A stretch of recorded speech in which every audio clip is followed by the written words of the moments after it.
From the rising of the sun to its going down, the Lord's name is to be praised.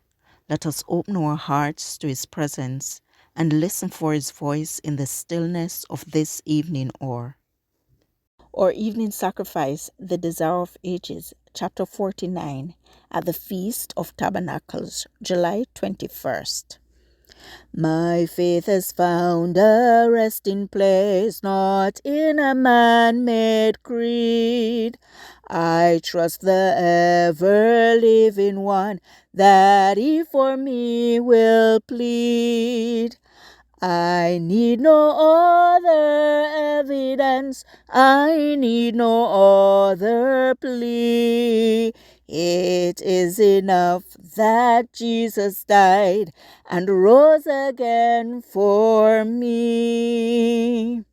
This chapter is based on John 7, 1 to 15 and 37 to 39. After these things, Jesus walked in Galilee, for he would not walk in Jewry, because the Jews sought to kill him. Now the Jews' feast of the Tabernacles was at hand. His brethren therefore said unto him, Depart hence, and go into Judaea, that thy disciples also may see the works that thou doest.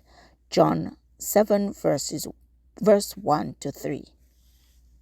3 times a year the Jews were required to assemble at Jerusalem for religious purposes. Enshrouded in the pillar of cloud, Israel's invisible leader had given the directions in regard to these gatherings.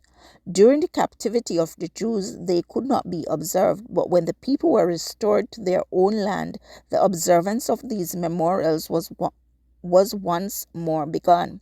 It was God's design that these anniversaries should call him to the minds of the people, but with few exceptions, the priests and leaders of the nation had lost sight of this purpose. He who had ordained these national assemblies and understood their significance witnessed their perversion. The Feast of Tabernacles was the closing gathering of the year. It was God's design that at this time the people should reflect on his goodness and mercy. The whole land had been under his guidance, receiving his blessing. Day and night his watch care had continued. The sun and rain had caused the earth to produce her fruits. From the valleys and plains of Palestine the harvest had been gathered. The olive berries had been picked, and the precious oil stored in bottles.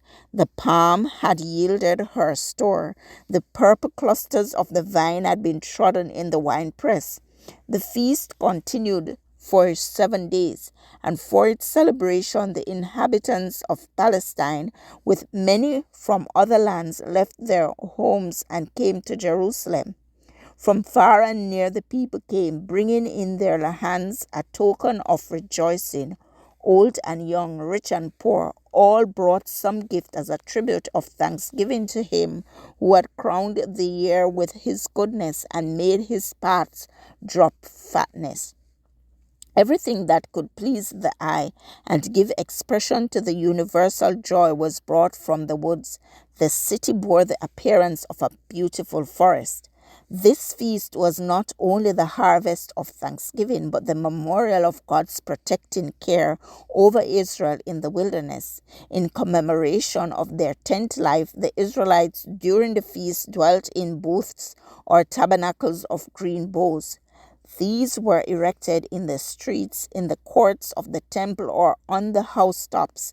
The hills and valleys surrounding Jerusalem were also dotted with these leafy dwellings and seemed to be alive with people. This passage was taken from The Desire of Ages, page 447 to 448. Pacific Press Publishing Association, copyright 2005. Or Evening Sacrifice, July 21st. I encourage you to connect with God and receive strength to overcome obstacles each day. Thank you for listening. Please join us tomorrow as we offer up our evening sacrifice.